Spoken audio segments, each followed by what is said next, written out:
Hello' everyone, কি খবৰ তোমালোকৰ? আজি আমি পঢ়িম NTM। NTM মানে তোমালোকে জানা নাই কি হয়? NTM মানে হ'ল নন ট্ৰেডিশ্যনেল মেথড মেচিনিং। মানে যোনবোৰ মেচিনিং আমি ট্ৰেডিশ্যনেল মেথড হয় সেইবোৰ কি কৰোঁ, জিগ ফিক্সাৰ সেইবোৰ আমি ইউজ কৰোঁ, হয় নাই? জিগ ফিক্সাৰ কৈছোঁ, লেথ মেচিন, মিলিং মেচিন, সেইবোৰ হ'ল ট্ৰেডিশ্যনেল মেচিন। নন ট্ৰেডিশ্যনেল যেনেকৈ তোমাৰ আল্ট্ৰাছনিক মেচিন হৈ গ'ল, ইলেক্ট্ৰকেমিকেল মেচিন হৈ গ'ল, সেইবোৰ হৈ গ'ল নন ট্ৰেডিশ্যনেল মেচিন। ঠিক আছে, যেনেকৈ প্ৰথমটো আছে তোমালোকৰ চোৱা, নন ট্ৰেডিশ্যনেল মেচিনত কি আছে চোৱা, আল্ট্ৰাছনিক মেচিনিং আছে, হয় নাই? আল্ট্ৰাছনিক আছে, অকণমান জুম কৰি দিছোঁ তেতিয়া তোমালোকৰ ইজি হ'ব। প্ৰথম আছে নন ট্ৰেডিশ্যনেলত তোমালোকৰ আল্ট্ৰাছনিক থাকিব, ৰাইট? আল্ট্ৰাছনিক, তাৰপিছত আহিব electro discharge machining method, EDM method বুলি কয় সেইটো। তাৰপিছত কি আছে? তাৰপিছত আছে তোমালোকৰ ইলেক্ট্ৰকেমিকেল মেচিনিং আছে, ৱাটাৰ জেট মেচিনিং মেথড আছে, আৰু তাৰপিছত আছে এব্ৰেছিভ ৱাটাৰ জেট মেচিনিং মেথড আছে, এটা আছে তোমালোকৰ ইলেক্ট্ৰন বিম মেচিনিং মেথড এটা আছে, আৰু এটা আছে লেজাৰ বিম মেচিনিং মেথড আছে, হয় নাই? তো আল্ট্ৰাছনিক মেচিনিঙত কি কৰা হয়? Ultrasonic the basic process involves a tool vibrating with a very high frequency and a continuous flow of abrasive slurry in the same gap between tool and the work surface. মানে বুথতে কি হয়, ইয়াতে মই ডায়েগ্ৰামটো চালে তোমালোকে বুজি পাই যাবা কি কৈছে। ডায়েগ্ৰামটো চালে বুজি পাই যাবা। ডায়েগ্ৰামটোত কি হয়, এইটো টুল হয়, বহুত হাই ফ্ৰিকুৱেঞ্চিত এইটো মানে কি কৰে, ভাইব্ৰেট কৰাৰ কাৰণে এইটো গাঢ় হৈ যায়, মানে তেনেকৈ মানে মেচিনিং কৰা যায়। তেনেকৈ মানে কিবা যদি হোল্ড কৰিব লগা থাকে, কিবা কৰিব লগা থাকে, তেতিয়াহ'লে আল্ট্ৰাছনিক মেচিনিং ইউজ কৰে। ফ্ৰিকুৱেঞ্চিটো কিমান? 20 to 30 হাৰ্টছ, হয়নে? আৰু লগতে কি দিয়া হয়? এব্ৰেছিভ স্লাৰি দিয়া হয়। এব্ৰেছিভ স্লাৰিটোৱে মানে তোমাক সহায় কৰে বস্তুটো কাটিবলৈ, হয়নে? তো ইয়াৰে কিছুমান ইম্পৰ্টেণ্ট বস্তু আছে, যেনেকৈ তোমালোকে এইটো জানিব লাগিব যে কি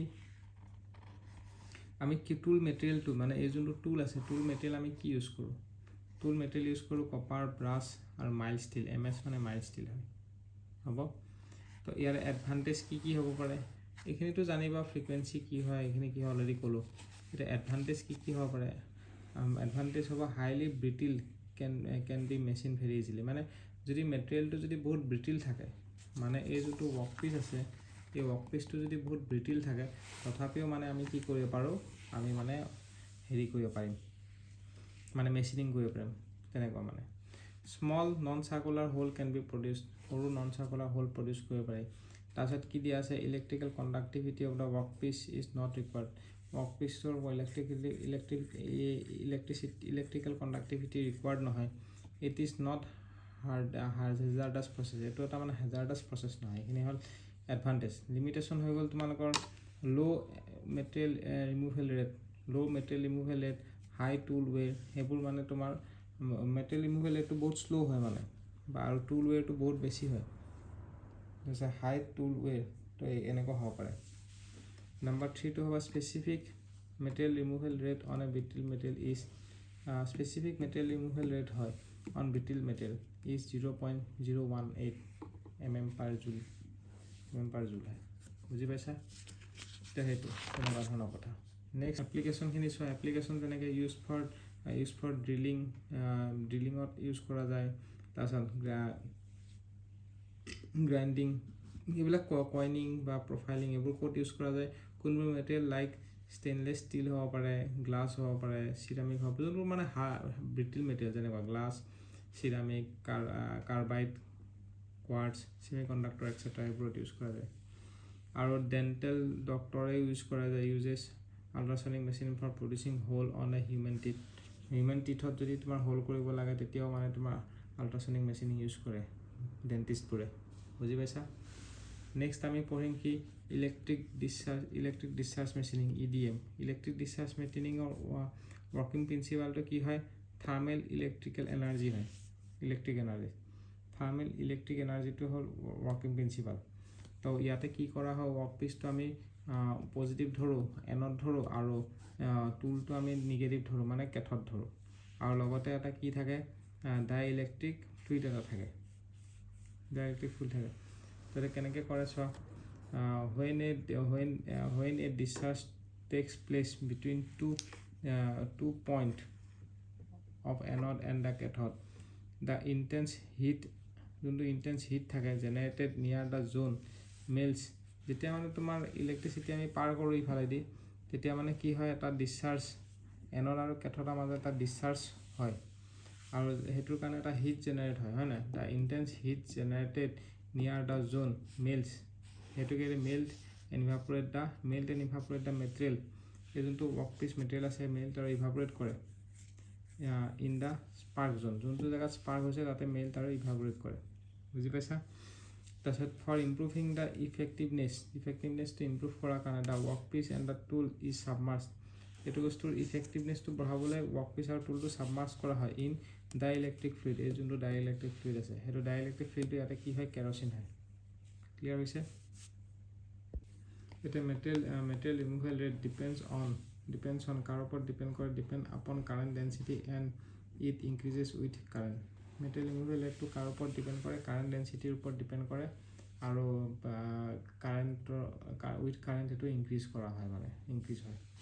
নেক্সট তোমালোকে চাব পাৰা যে কি মিডিয়ামটো কি হ'ব, ডাইইলেক্ট্ৰিক ফ্লুইড হয়. টুল কি ইউজ কৰা যায়, টুলটো যোনটো আমি কেথড ইউজ কৰিছোঁ সেইটো কি টুল হ'ব পাৰে, copper brush,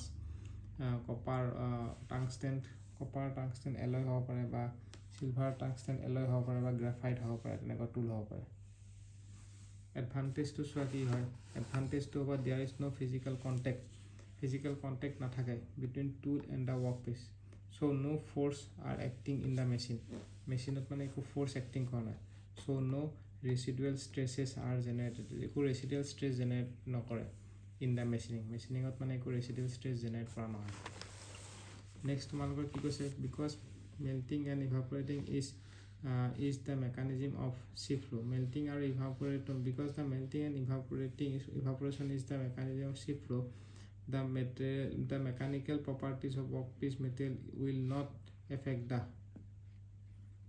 material removal rate. So mechanical property to workpiece মানে workpiece material workpiece যোনটো mechanical property সেইটো এফেক্ট নকৰে মানে material removal rate. বুজি পাইছা? নেক্সট আছে তোমালোকৰ ৱেয়াৰ কাট EDM. ৱেয়াৰ কাট EDM এটা আছে, এইটো মানে চিমিলাৰ হয়. ৱেয়াৰ কাট EDMটো চিমিলাৰ হয়, কাৰ লগত চিমিলাৰ হয়, তো ৱেয়াৰ কাট EDMটো similar to EDM but used for cutting sheets not complex shape. অকল ছিট কাটিঙৰ কাৰণে ইউজ কৰা যায়, কমপ্লেক্স শ্বেপ কাটাৰ কাৰণে ইউজ কৰা যায়. In this method instead of moving electrode a moving wire is used. ইয়াতে মানে মুভিং ইলেক্ট্ৰড ইউজ কৰাতকৈ তাক মুভিং ৱায়াৰ এটা ইউজ কৰে, সেইকাৰণে ৱেয়াৰ কাট EDM বুলি কৈছে. এতিয়া তোমালোকে চাই ইলেক্ট্ৰিক ডিসচাৰ্জ গ্ৰাইণ্ডিংটো মানে তোমাৰ এই গ্ৰাইণ্ডিং হুইলৰ নিচিনা এটা থাকে মানে. এইটো মানে চিমিলাৰ হয়, it is also' similar to EDM. Expect that the electrode is কি হয়, ইলেক্ট্ৰড ইজ কি হয়, ৰোটেটিং হুইল. ইলেক্ট্ৰডটো এটা ৰোটেটিং হুইল হয়. ইউজুৱেলি এইটো গ্ৰেফাইট দি বনোৱা হৈছে. তেনেকৈ তোমালোকৰ ফিগাৰটো যদি চাব পাৰা, এইটো ফিগাৰটো চোৱা তোমালোকৰ এইটো, বাকী EDMৰ নিচিনা চেম. নেক্সট আছে তোমালোকৰ ইলেক্ট্ৰকেমিকেল মেচিনিং, ECM. ইলেক্ট্ৰকেমিকেল মেচিনিঙত ৱৰ্কপিচটো এনড হয় আৰু টুলটো কি হয়, যোনটো কাটিং টুল হয় সেইটো হ'ব তোমালোকৰ কেথড হ'ব. আৰু ইয়াতে মানে ইলেক্ট্ৰলাইট ইউজ কৰে, এইফালেদি পাৱাৰ ছাপ্লাই দিয়ে মানে. বুজি পাইছা? ইয়াৰ বিষয়ে অকণমান পঢ়ো আহা. ইয়াতে কি কৈছে এইটো চোৱা, ইলেক্ট্ৰলাইচিছ যোনটো ইউজ কৰা যায়, electrolysis is based on Faraday's law of ইলেক্ট্ৰলাইচিছ. ইয়াতে যোনটো ইলেক্ট্ৰলাইচিছ হয় সেইটো ফেৰাডেছ ল অফ ইলেক্ট্ৰলাইচিছৰ ওপৰত বেছ কৰিছে. এতিয়া কি কৈছে, electrochemical machining uses principle of electrolysis. Use কৰে ইলেক্ট্ৰলাইচিছৰ প্ৰিন্সিপাল ইউজ কৰে to remove the material from the ৱৰ্কপিছৰ পৰা মেটেৰিয়েল ৰিমুভ কৰিলে ইলেক্ট্ৰলাইচিছৰ হেৰিটো ইউজ কৰে, মেথডটো ইউজ কৰে, হয় নাই? আৰু ইয়াতে ইলেক্ট্ৰলাইচিছ কি হয়, electrolysis is based on Faraday's law of ইলেক্ট্ৰলাইচিছৰ ওপৰত বেছ কৰে. তাৰপিছত নেক্সট আহিব, so' in electrochemical machining workpiece is made anode and tool is made cathode. এইটোতো আমি পাইছোঁ অলৰেডি. চ' কি কৈছে, চ' loses material but before deposition it on the tool it carries away by electrodes. It is carried by electrodes. কি কৈছে ভালকৈ চোৱা so workpiece loses metal but before deposition at the tool মানে workpiece-টোৱে মানে workpiece-ৰ পৰা মানে তোমালোকৰ কি হয় workpiece-ৰ পৰা মানে তোমাৰ workpiece-টো হৈ যায় মানে workpiece-এ মেটেলটো লুজ কৰে কিন্তু টুলত ডিপজিট নকৰে মানে সেইটোৱে কৈছে but before depositing it on the tool deposit কৰাৰ আগতে it is carried away by the electrolyte ওলাই লৈ যায় মানে টুলত ডিপজিট নকৰে মানে সেই কথাটো কৈছে বুজি পাইছা